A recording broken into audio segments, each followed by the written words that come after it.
Kocek militer Indonesia mendadak makin tebal setelah Natuna Utara diusik oleh China. Kita tahu China semakin ambisius untuk menguasai Laut Natuna Utara. China selalu mengusik Indonesia di Laut Natuna. Namun militer Indonesia selalu sigap menghadapi kapal-kapal China di Laut Natuna. Bahkan militer Indonesia sudah memiliki pangkalan di Natuna. Dengan begitu Indonesia sudah sangat siap sekali menghadapi kapal-kapal perang China di Laut Natuna Utara. Indonesia memang bakal selalu mempunyai cara mempertahankan Natuna Utara dari China. China tak menyangka bila Indonesia punya berbagai macam cara mempertahankan Natuna Utara meski tidak menggunakan kekuatan militer. Sedangkan China hanya mempunyai opsi militer bila ingin mengembat Natuna Utara dari tangan Indonesia. Soal opsi militer, China punya segalanya untuk mengalahkan Indonesia di Natuna Utara. Mau lini kapal perang, jet tempur atau rudal, Indonesia kalah.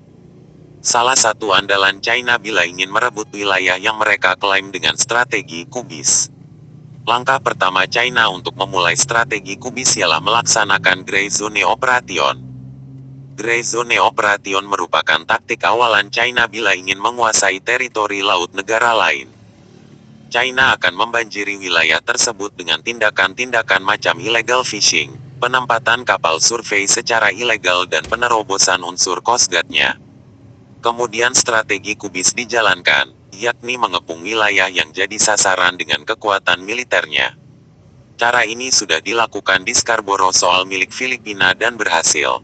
New York Times pada 2013 melaporkan cara strategi kubis ini rancangan Mayor Jenderal Zhang Zhaozong dari Tentara Pembebasan Rakyat China. Dia menggambarkan strategi kubis yang mengharuskan mengelilingi area yang diperebutkan dengan begitu banyak perahu nelayan, kapal administrasi, kapal pengintai laut, kapal perang angkatan laut, bahwa pulau itu seperti dibungkus lapis demi lapis seperti kubis, jelas New York Times. Zhang dengan bangga menegaskan bila ia harus melakukan strategi di atas ke lebih banyak lagi sasaran. Kita harus melakukan lebih banyak hal seperti itu di masa depan. Untuk pulau-pulau kecil itu, hanya beberapa pasukan yang dapat ditempatkan di masing-masing pulau, tetapi tidak ada makanan atau bahkan air minum di sana. Jika kami melakukan strategi kubis, Anda tidak akan dapat mengirim makanan dan air minum ke pulau-pulau, jelasnya. Zhang memang sengaja mengisolasi militer Filipina yang ditempatkan di Scarborough Shoal. Ketika mereka lelah dan memilih mundur karena tak ada logistik, barulah pasukan Zhang menduduki pulau atau blok laut yang diincar China. Tanpa pasokan selama 1 atau 2 minggu, pasukan yang ditempatkan di sana akan meninggalkan pulau-pulau itu sendiri.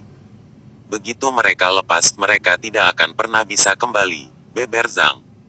Taktik Zhang ini cuma bisa dilawan dengan kehadiran terus-menerus militer lawan di wilayah yang hendak diincar China. Contoh di Natuna Utara, Indonesia harus rajin mengerahkan militernya patroli di sana. Untung saat ini Indonesia sudah membangun pangkalan militer di Pulau Natuna, sehingga punya basis operasi depan yang sewaktu-waktu mampu merespon eskalasi di Natuna Utara. Penguatan Pulau Natuna besar menjadi pangkalan militer oleh Indonesia pasti masuk hitungan China. Sebab Indonesia menempatkan berbagai alutsista pemukul kelas 1 di Natuna. Dan meskipun Indonesia bukan penuntut dalam sengketa Laut China Selatan antara China dan beberapa negara Asia Tenggara, Indonesia telah dengan cepat mengeraskan Natuna dengan instalasi militer, uj. Analis pertahanan Rizwan Rahmat dikutip dari channel News Asia melaporkan pada tanggal 5 Mei tahun 2022. Rizwan sampai kagum Indonesia sigap memiliterisasi Pulau Natuna untuk menghalau China. Selama 5 tahun terakhir, saya belum pernah melihat sebuah pulau di Asia Tenggara yang dimiliterisasi secepat di Kepulauan Natuna. Ini adalah tanggapan Indonesia terhadap pengerahan aset militer dan penjaga pantai oleh China ke perairan yang diklaim oleh Jakarta sebagai bagian dari ZEE-nya, jelas Rizwan. Meski demikian kekuatan kapal perang Indonesia masih sangat kurang bila harus berhadapan dengan China. Pengamat pertahanan, Andi Wijajanto mengungkapkan jika Indonesia masih sangat kekurangan kapal perang jenis fregat. Kita punya total 31 kapal perang. 7 jenis fregat, terus sisanya 24 jenis korvet, ucap Andi dikutip dari kanal YouTube Akbar Faisal Uncan Soret. Akbar Faisal mempertanyakan apakah jumlah tersebut cukup untuk Indonesia saat ini. Itu cukup enggak dengan kondisi kita hari ini? Tanya Akbar Faisal. Sangat kurang. Untuk 31 itu sangat kurang, balas Andi. Karena kesiapan operasional kapal perang Indonesia cuma 50% di mana dari 31 kapal hanya 15 unit saja yang siap tempur. Apalagi dengan tingkat kesiapan hanya 50%. Itu berarti kita punya ready to operasionalnya cuma 15 beber Andi. Lebih mirisnya 15 kapal itu harus berpatroli di seluruh wilayah Indonesia yang amat luas. Tak bakal cukup bila cuma 15 unit saja kapal perang. Apalagi juga harus menjaga Natuna Utara. 15 itu harus ada di Selat Malaka, di Natuna Utara, di Ambalat, di atas Biak di Arafuru. Itu luar biasa. Apalagi ada laut yang karakternya open sea. Sangat dalam, gelombang besar. Karakternya samudera di Laut Arafuru itu, jelas Andi.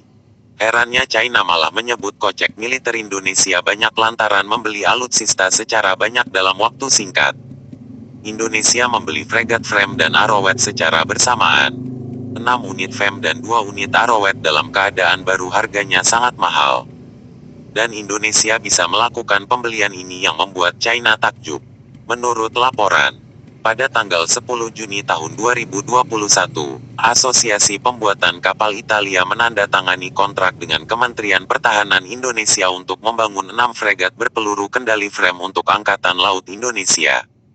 Kontrak tersebut juga mencakup pemeliharaan dan peningkatan 2 fregat Maestrale kelas Angkatan Laut Italia yang dipensiunkan untuk Indonesia, ujar media China Sohu.com pada tanggal 15 Juni tahun 2021. Oleh sebab itulah mereka akui duit Indonesia banyak. Indonesia memiliki kantong yang dalam. Beli 6 fregat Italia baru sekaligus, ungkapnya. Memang ada peningkatan anggaran pertahanan bagi militer Indonesia setelah Natuna Utara diusik oleh China.